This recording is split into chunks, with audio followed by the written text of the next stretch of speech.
hello sa mga nakakakawawa sa'kin na mga content creator. 'Di ba pinasikat mo pa ako?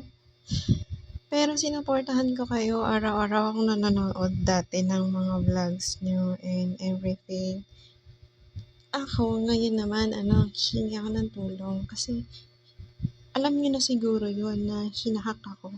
Pero nagvi-video pa rin ako, nag-aano pa rin ako, nag-a-upload pa rin ako ng mga videos kahit na pangit yung pangit yung picture ko, kahit yung pangit yung video ko. Kasi sila, nang-iistorbo sila ng tao, hindi ako makausad sa buhay, ganyan. Siya, sobrang lala ng ginawa niya, kaya siguro, halimbawa yung naranasan ko nung mga nakaraang 5 taon, hindi siya ordinary, ganyan. So, halimbawa nakilala mo ako at naririnig mo ako, ay nanghingi ako ng tulong nun dati, pero hindi sa'yo.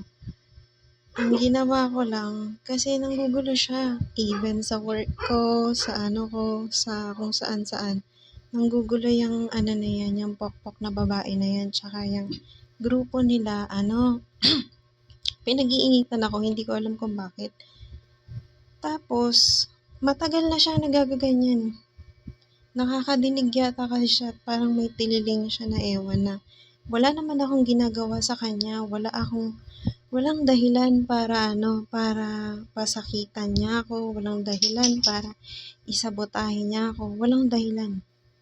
Sila yun ako una na siguro nagpa-imbestiga siya, nabisto na siya lahat-lahat, nabisto na siya ng ginagawa niya, pero hindi niya pa rin ako tinatantanan.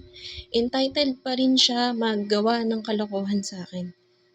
Entitled pa rin yung sobrang nanggugulo na siya, sasabihin niya kinokontrol niya na yung buhay ko, parang 'di ba sa yung para kang artista na pinapa-picture-picturean, may kasabot siya na may-ari ng kumpanya na ako yung pinagbibintangan. Pa siya nang kahit na dinig ko yung sinasabi niyang kalokohan sa akin, hindi ko pinapansin.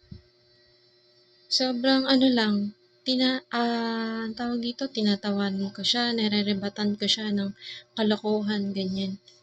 Pero nang-iistorbo na siya, sobrang nakakamatay na, nagte-threaten siya. Kung nagtataka ako kung bakit hindi uusad yung buhay ko, yan yung dahilan. Yan yung dahilan.